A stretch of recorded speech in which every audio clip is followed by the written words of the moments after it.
Olá a todos e a todas que escolheram fazer essa oficina do curso de História, né? Meu nome é Leonardo Brandão, sou professor do curso, eu sou professor das disciplinas de História Moderna e Contemporânea, e eu vou falar um pouquinho para vocês hoje sobre histórias em quadrinhos. O título dessa oficina, né, se chama A Pesquisa com Histórias em Quadrinhos no curso de História da FURB. Bom, antes disso, né, somente falar para vocês que o curso de História da FURB é um curso já consolidado, que existe há muitos anos, que é um curso que forma professores pesquisadores em História, que tem toda a capacidade depois de seguir carreira acadêmica, fazendo mestrado e doutorado, também atuando nas áreas de ensino, nas escolas, também em outros setores como museus, arquivos. Então é um curso de História que conta com um corpo docente qualificado, somos todos doutores, né, professores que têm doutorado em História, e nos dedicamos ao curso e promovemos tanto o ensino, a pesquisa, quanto a extensão, tá?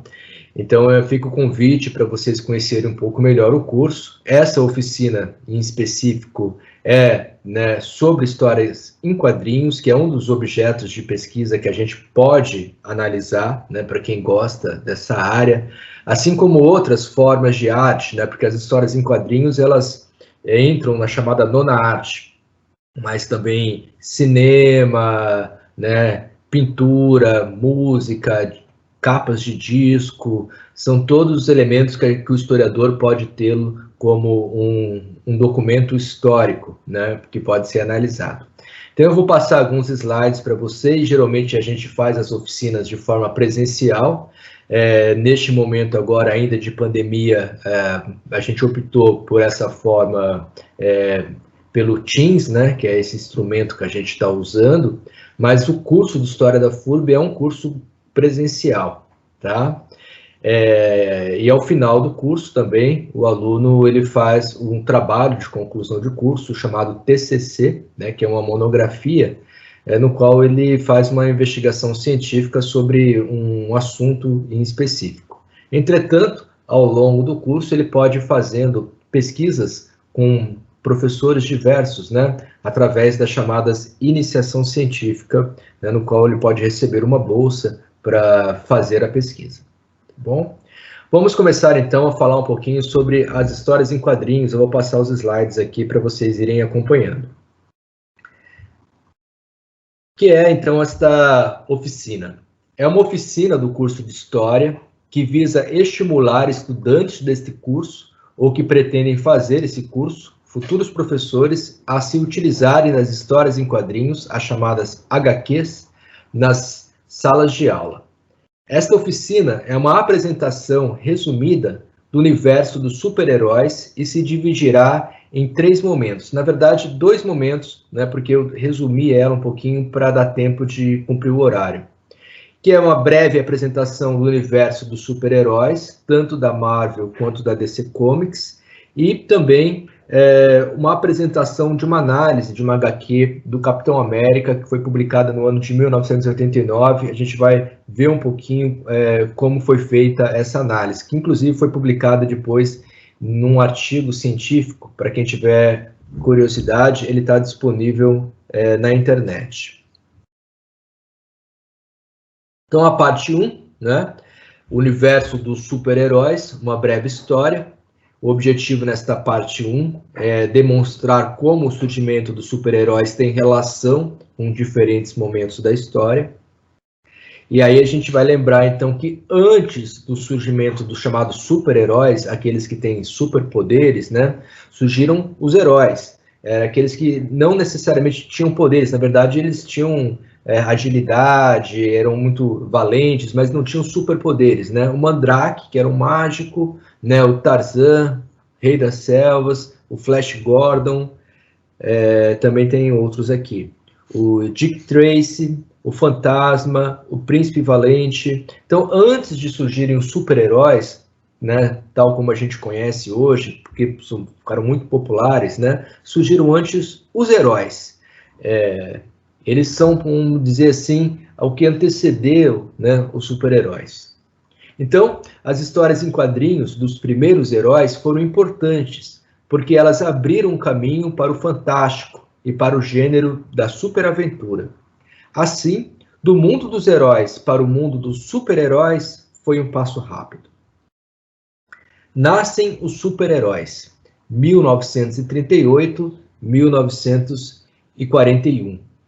É interessante notarmos como o grande momento de criação dos super-heróis se dá entre os anos de 1938 e 41, período marcado por uma intensa insegurança em que a sociedade norte-americana vivia assombrada pelos reflexos da crise de 1929 e observava os prelúdios de uma nova guerra mundial.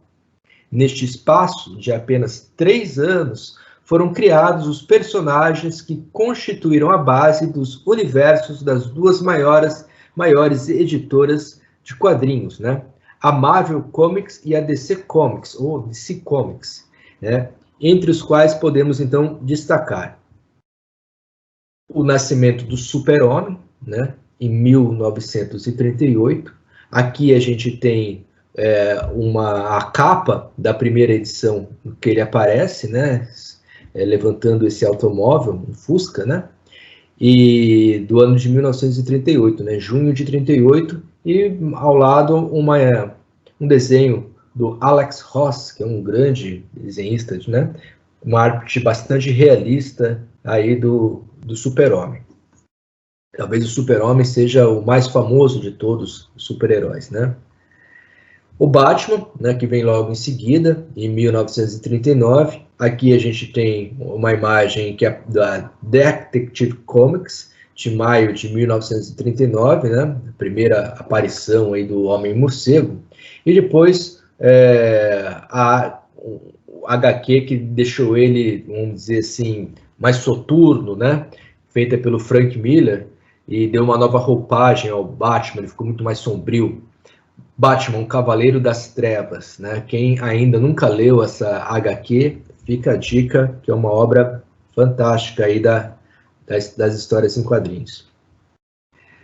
A Mulher Maravilha, né? Aqui uma primeira edição ainda antiga dela, né? Você pode ver o visual ainda bastante diferente, e no outro quadro, a atriz que personifica a Mulher Maravilha nas telas do cinema, que deixou ela bastante popular, fez o filme Mulher Maravilha 1, e inclusive agora está para sair a Mulher Maravilha 2, né? Já era para ter saído, em função da pandemia eles estão segurando, mas o filme já está finalizado, vocês podem até acompanhar trailers, né, dele no YouTube, é fácil de acompanhar. Então, esses 3 personagens, eles formam o que a gente chama da trindade da DC, né? Que é o Batman, o Super-Homem e a Mulher Maravilha. São os 3 personagens mais famosos aí da DC e que povoam o nosso imaginário, né? Quem é que nunca leu uma HQ deles ou nunca assistiu um filme? Eu lembro, eu mesmo, quando muito criança, assisti pela primeira vez o filme do Super-Homem, e aquilo ficou na minha cabeça, nunca mais saiu, né? Então eles povoam o nosso imaginário, né? E nas nossas representações também. Aí, continuando com exemplos agora da Marvel, né? O Capitão Marvel. Aliás, desculpa, ele é um personagem da DC também, né? Tem esse nome, mas ele é da DC. Hoje em dia, tanto é para não dar essa confusão, chamam ele mais de Shazam. Mas é um personagem da DC, o Capitão Marvel, né, que é uma criança, que quando ele grita a palavra mágica Shazam, cai um raio e ele se transforma nesse super-herói, né? Também uma criação de 1939. O Tocha Humana, esse sim da Marvel, há somente essa diferença, o Tocha Humana original, que era um robô, né, uma espécie de androide, e nessa capa do lado aqui você tem um Tocha Humana numa arte gráfica incrível aí da Marvel, né? No qual eles tentavam fazer o olhar, não do super-herói, mas do cidadão comum, daquelas pessoas que viviam na cidade, de repente apareciam os heróis e como elas interagiam com isso. Foi um sucesso também essa outra HQ. Então, ainda continuando, o Gavião Negro, de 1940, né? Um outro herói da DC. O Lanterna Verde, também, de 1940. A primeira versão dele, ali do gibi, é bem diferente do que se tornou depois, né? Embora as duas ainda existam, né? Em realidades distintas. O Robin, né? Que se tornou parceiro do Batman, aqui quando ele é morto pelo Coringa, né? O Aquaman, também ganhou um filme, né, com Jason Momoa aí no papel, popularizou o personagem. O Arqueiro Verde, inclusive tem uma série na Netflix, né? E agora sim, a Marvel, o Capitão América, né, que a gente vai falar um pouquinho mais dele. Essa edição aí, que ele aparece a primeira, né, número 1, Capitão América de março, dando um soco na cara do Hitler, né? Vocês podem ver aí. E uma imagem já posterior com o escudo remodelado para o formato redondo. No começo ele tinha esse escudo mais triangular, que lembrava muito distintivo da polícia, né? E depois o escudo mais um escudo redondo, porque eles conseguiram pensar que ele poderia ser arremessado e isso daria uma dinâmica melhor para o personagem. Mas a ideia do escudo sempre como algo que se protege, né? Então, quer dizer, não foram os Estados Unidos que começaram a guerra, os Estados Unidos não queriam a guerra, quem começou a guerra foi a Alemanha, foi Hitler, então os Estados Unidos estavam se protegendo. Então, por isso a ideia é que o Capitão América é um super soldado que leva um escudo, né? Essa é a simbologia que está por trás. Então, aqui somente algumas outras imagens, né, dos gibis do Capitão América, né? Número 2, o Hitler aparece na capa, está do meio contra os japoneses, né? E a outra ainda contra uma máquina nazista. Vocês podem ver no peito da máquina aí o símbolo do nazismo. Então, o Capitão América foi um personagem criado nesse contexto da Segunda Guerra Mundial para lutar contra o nazismo. Então, isso já é um elemento interessante para nós, ou para os futuros historiadores, professores de história, pensar como pode trabalhar com isso em sala de aula, como pode fazer pesquisa com isso, né? Então, é um personagem totalmente ligado aí a esse mundo, desse contexto histórico bélico que foi a Segunda Guerra Mundial. Bom, fim da Segunda Guerra Mundial e o início da Guerra Fria. Então, a Segunda Guerra Mundial termina em 45, mas logo vem um período que a gente chama de Guerra Fria. Vamos ler esse slide. Com o fim da Segunda Guerra Mundial e o início da Guerra Fria, podemos perceber uma curva bem clara nas histórias de super-heróis, em que o ataque ao nazismo é substituído pela necessidade de defender a nação do comunismo.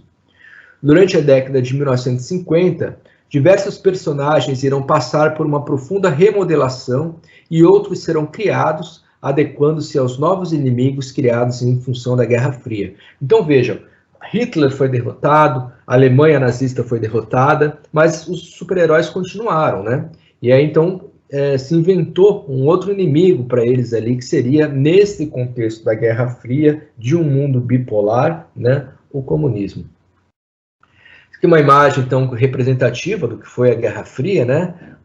A figura do Tio Sam defendendo o capitalismo estadunidense e a figura do urso, né? Defendendo o socialismo na União Soviética. Então, um mundo bastante dividido em ideologias antagônicas, né, vamos dizer assim, opostas. Então, o Capitão América, nesse novo momento, ele passa a não mais combater os nazistas, mas sim os comunistas. Aqui são alguns exemplos de capa que a gente pode notar isso, né? Então, nessa capa amarela, a gente vê ali alguém parece com radioatividade, algo assim, atacando o Capitão América, no peito dele ali o símbolo do comunismo, né? A foice e o martelo. Essa pessoa que o Capitão América está arremessando também tem esse mesmo símbolo ali no ombro, né? E na outra imagem, no outro gibi, aparece ali o Dínamo Escarlate, que era uma espécie de um homem de ferro, criado pelos comunistas, porque ele era todo vermelho, né? Enfrentando também ali o Tony Stark, o Homem de Ferro, né? Então agora era esse novo contexto histórico, então, e era esse contexto que faziam, então, vibrar os leitores de quadrinhos. Somente como curiosidade, a Marvel inventou uma equipe de super-heróis oriundos da União Soviética, né, que foram chamados de super soldados soviéticos. A gente vai falar um pouquinho mais desse que aparece no centro da imagem mais para frente. E foi lançado apenas poucas HQs dele, porque já eram ali o final da Guerra Fria, né? Mas esses super-heróis aí, como o Ursa Maior, né, o Guardião Vermelho, foram heróis que seriam da União Soviética. E também existe, né, da parte da DC, uma história do Super-Homem, chamada Foice e o Martelo, no qual a nave que veio, né, do planeta Krypton, cairia não em Smallville, né, mas cairia na Rússia soviética, né, e o Super-Homem cresceria no meio daquele ambiente ali e se tornaria um super-herói comunista. E, inclusive, até foi lançado recentemente uma animação também sobre a Foice e o Martelo. Bom, Guerra Fria, perigo nuclear, radiação. A radiação, tão presente no imaginário da sociedade americana da década de 1960, terá aqui um papel ambivalente, compondo-se tanto como elemento destruidor, que retira as características humanas dos personagens, quanto um elemento redentor. Neste contexto são criados os seguintes personagens. Eu estou chamando a atenção para a gente entender como que o contexto histórico de uma época influencia a criação de determinados personagens. Então, alguns, né, foram criados de uma época e têm relação com a sua época, outros com outros. Aqui vamos ver a questão da radiação, por exemplo. Então, o Quarteto Fantástico, que foi uma criação de 1961, né, que adquiriram os poderes deles pela radiação. O Homem-Aranha também teria sido picado por uma aranha radioativa, e aí então teria desenvolvido uma série de sensibilidades aguçadas, força, né, sentido aranha. E o Hulk, né, também um personagem meio homem, meio monstro, que veio da radiação gama. Também foi criado nesse período aí, 1962. Além disso, na década de 60, começa a luta pelos direitos civis, principalmente nos Estados Unidos, né? Vemos surgir as primeiras críticas à discriminação racial, acompanhando o movimento pelos direitos civis. Então, é nesse contexto que são criados os X-Men, pelo Stan Lee, em 1963, são um marco nesse sentido, sendo um grupo de mutantes que tem como seu maior desafio ser aceito pela sociedade, né? Assim como os negros queriam ser aceitos pela sociedade, né? Martin Luther King, pessoas que lutavam em nome dessa causa, os X-Men também, pelo menos aqueles que estavam ao lado do professor Xavier, lutavam por uma aceitação na sociedade, uma convivência pacífica entre mutantes e seres humanos. Então é interessante notar essa analogia com esse período da história também. Na década de 70, vamos ler. A década de 70 será marcada por histórias carregadas de mudanças de valores no universo dos super-heróis. A derrota na Guerra do Vietnã e o escândalo de Watergate marcam uma ruptura duramente sentida, sobretudo por personagens como Capitão América, que se identificava com o papel dos Estados Unidos de guardião da liberdade e da democracia, gerando questionamentos de suas ações. Então é nesse sentido que surge, por exemplo, o Wolverine, né, em 1974, e o Justiceiro também no mesmo ano. É uma capa aí do Wolverine, então um personagem já muito mais agressivo, né? As próprias garras que só podem ser usadas se houver sangue, né? Então é um contexto já diferente, marcado pela Guerra do Vietnã, né? E num período mais recente, né, que a gente pode chamar do fim da Guerra Fria, início da globalização e do neoliberalismo, que é a ideologia política da globalização, né, a gente também tem um momento ainda marcado por bastante crise. E aí, as HQs, elas falam muito disso, né? Eu estou me baseando para fazer essa apresentação aqui para vocês nos estudos do Nildo Viana, que é um sociólogo que escreveu um artigo sobre isso, e ele aponta essa existência das crises, né? Então, a crise nas infinitas terras, crise de identidade, crise infinita, né? Então, parece que a gente vive num momento, né, muito propício aí a essas crises. Então, finalizando essa primeira parte, né, a ideia, então, que os super-heróis, eles não são criados do nada. Eles são criados, né, quase sempre dentro de um contexto histórico, né, e que tem relação com esse contexto histórico. Seja ele da Segunda Guerra Mundial, seja da Guerra Fria, da questão da radiação, da questão da luta pelos direitos civis, como uma consequência ali da Guerra do Vietnã, exemplo do Justiceiro também. Então, e agora as histórias que se desenvolvem também mais recentemente têm toda essa relação com o mundo globalizado. Então, o primeiro passo que o historiador deve fazer ao analisar a gênese de um personagem é compreender o período histórico no qual ela está sendo escrita. Vamos abordar, então, agora rapidamente, em alguns poucos minutos, um exemplo, então, de uma pesquisa feita com uma HQ, né, do Capitão América. O objetivo aqui, então, é demonstrar como essa HQ, publicada em 89, traz elementos para estudar a Guerra Fria. Algumas questões iniciais, né? O que foi a Guerra Fria? Como a Guerra Fria vem sendo tratada nas aulas de história? É possível uma história cultural da Guerra Fria? E as histórias em quadrinhos como documento histórico. Então, o que é a Guerra Fria? A gente já falou sobre isso, né? Tenho certeza que vocês que estão fazendo essa oficina sabem isso, porque são pré-vestibulandos e estudaram isso na escola. Como a Guerra Fria vem sendo tratada nas aulas de história? Muitas vezes somente pelo viés político, né? E dos tratados e etc. É possível uma história cultural da Guerra Fria? É possível. A análise das histórias em quadrinhos é um exemplo disso, por isso que a gente está tentando inovar nesse sentido. E as histórias em quadrinhos, elas podem ser um documento histórico? Com certeza, né? Elas são, sim, um documento histórico, tanto do ponto de vista das imagens, né, quanto dos textos, porque a HQ, a história em quadrinho, é isso, né? É a junção da imagem com o texto. Então, vamos falar aqui do Capitão América, né? O personagem Capitão América foi criado em dezembro de 1940 por Joe Simon e Jack Kirby. Ele surgiu sob a bandeira do patriotismo norte-americano durante os anos que acontecia a Segunda Guerra Mundial e enfrentou hordas nazistas. Em sua primeira edição, Captain America Comics #1, ele aparece dando um soco no próprio Adolf Hitler. A gente comentou isso no início das apresentações, né? Estamos retomando aqui porque agora é a análise mais específica do Capitão América. Então, aqueles exemplos que foram fornecidos, né? Mas, como vimos, com o fim da Segunda Guerra Mundial e o início da Guerra Fria, o perigo dos Estados Unidos passa a ser o comunismo soviético.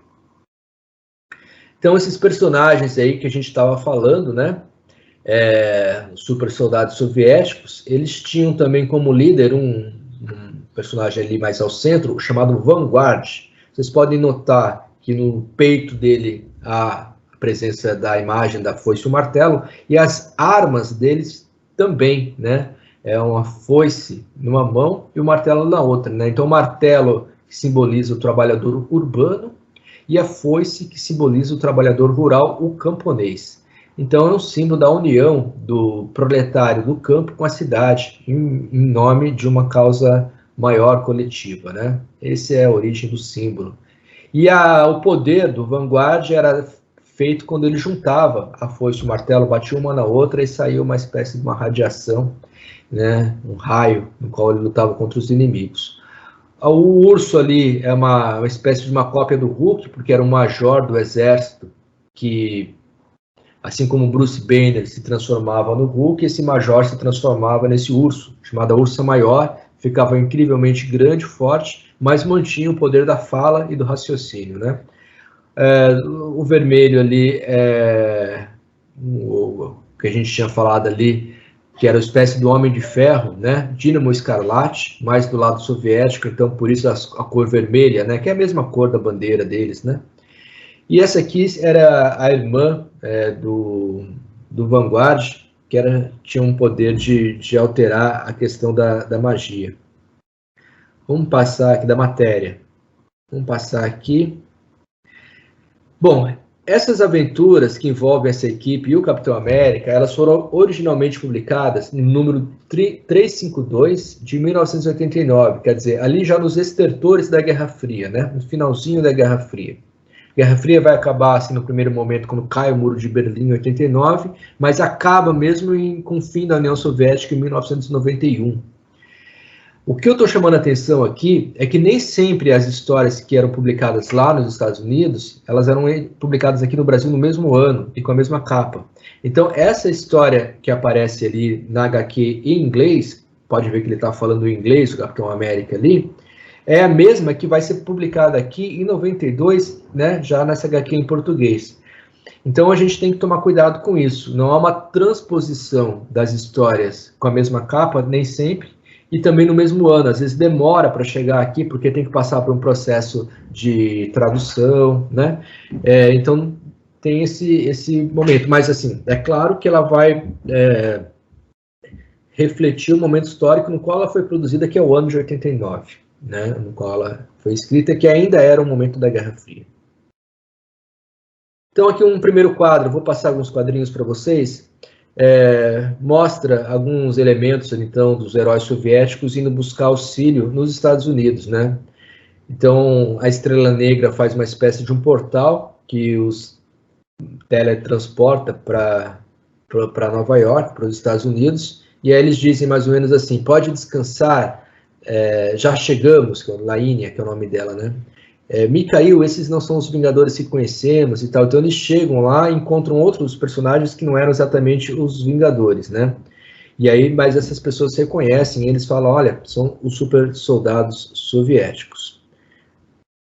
E rapidamente eles entram em confronto. E aqui a gente já tem uma primeira menção ao imaginário, né? Porque ele diz ali, vermelho nojento, eu vou... Quer dizer, essa palavra vermelho nojento só pode ser compreendida dentro de um contexto da Guerra Fria. Porque se você falar amarelo nojento, ou marrom nojento, ou cor-de-rosa nojento, fica uma coisa ininteligível, né? Não tem porquê. Mas vermelho, na ligação com o comunismo, com a bandeira, fica compreensível. Então já o Red Square, né? O susto vermelho, o momento onde os Estados Unidos não queriam saber disso. Então já é uma primeira demonstração ali de como essa HQ estava representando os soviéticos, né? Depois a confusão é desfeita e esse grupo consegue chegar ali ao QG dos Vingadores e vai pedir proteção ao Capitão América. E aí, não vou ler toda essa aqui, porque senão a gente vai estourar nosso tempo da oficina, mas o Vanguard, que é o líder lá do soviético, reclama que o governo estava pedindo para eles fazerem muitos serviços sujos e eles não estavam mais querendo trabalhar para o governo, então eles foram pedir asilo para o Capitão América, proteção para vir morar nos Estados Unidos e ficar longe. E o Capitão América aceita isso e dá um quarto para eles ficarem, que é esse quarto aqui. E logo que eles vão assistir a televisão, aparece o presidente dos Estados Unidos na época e começa a falar da Guerra nas Estrelas, né, o projeto Guerra nas Estrelas. E aí, então, eles ficam possessos com isso e não querem falar, será que a gente está fazendo a coisa certa de vir aqui pedir asilo para os norte-americanos e etc, né? Então, quer dizer, o cara até tenta pegar uma cadeira para quebrar a televisão, mas aí ele é contido. Então, um clima de animosidade e desconfiança mútua também que era, porque embora eles tenham ido lá pedir asilo, mas ao chegar lá eles veem que os Estados Unidos eram contra o país onde eles viviam. Então uma confusão, né, própria da Guerra Fria nesse sentido, né? O Capitão América, para tentar entender o que estava acontecendo, resolve ele próprio ir para a União Soviética. E quando ele chega lá, ele é recepcionado por uma espécie de cópia dele, invertida, que é esse cara aí, o Guardião Vermelho. E o Guardião Vermelho recebe o Capitão América e começa a mostrar a capital para ele, né? Dá para ler o quadrinho ali, diz assim, ó, logo, à direita temos o mausoléu de Lenin, e aquela é a Catedral de São Basílio. E aí ele responde, muito bonito, eu poderia ver onde o seu povo vive? É claro, capitão, você também tem também um herói do povo e tal, né? Então, mostrando um certo orgulho também ali dos soviéticos pela sua arquitetura, pelo seu mausoléu, pelo Lenin, né, que era considerado ali o precursor da Revolução Bolchevique. Né? Algumas considerações finais, então, para a gente finalizar essa oficina. As histórias em quadrinhos, HQs, desenvolveram-se ao longo do século XX em íntima relação com a cultura de massas e, sobretudo, com a ampliação da juventude como uma categoria social. As histórias em quadrinhos fazem parte de um amplo leque de artefatos produzidos pela cultura de massas ao longo do século passado. Nela, assim como na televisão, nos filmes, nos desenhos animados ou nas revistas ilustradas, existem representações que são veiculadas, opiniões emitidas e narrativas que ajudam a urdir o tecido da vida cotidiana, construindo e fazendo circular, mesmo no tempo do lazer, imaginários políticos e sociais. Então, elas fornecem uma narrativa, né, para os eventos políticos e sociais, podendo legitimar esses eventos ou não. Durante a Guerra Fria, ou desde a Guerra Fria, a Rússia foi transformada em um rival do Ocidente, chegando mesmo a ser demonizada como uma eterna expansionista.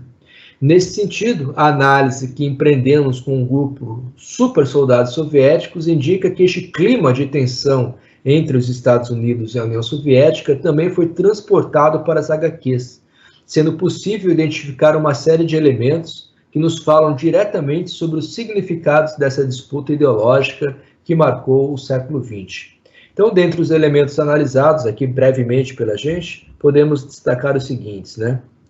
O pedido de asilo dos supersoldados soviéticos ao Capitão América, que ajuda a fortalecer o imaginário social dos Estados Unidos como a terra das liberdades democráticas, em oposição à União Soviética como um Estado totalitário.